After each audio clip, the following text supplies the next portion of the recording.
What's up guys, here's Claudio from Visualmodo WordPress themes, and in today's video we're gonna learn how to verify, how to check, how to test if your Windows PC drivers are up to date and how to fix it if they are not.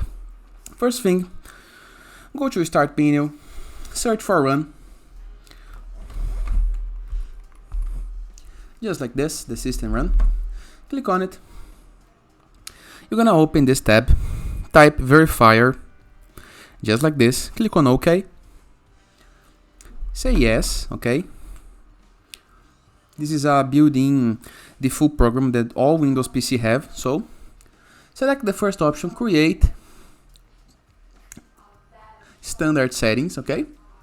You can use custom settings in the case that you want, but all up to you. I recommend that you create standard settings, go to next, automatically selecting assigned drivers, so this is my option, click on finish, Windows gonna loads, no unsigned drivers has been found, so it's all good, all the drivers are okay, you have no drivers doing the same purpose, you have no repeated drivers, all good.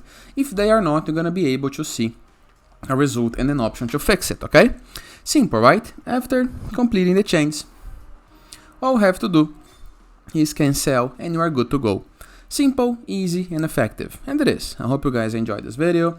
Feel free to use the comment section below in the case that you have any question, and I'll see you guys tomorrow. All the best.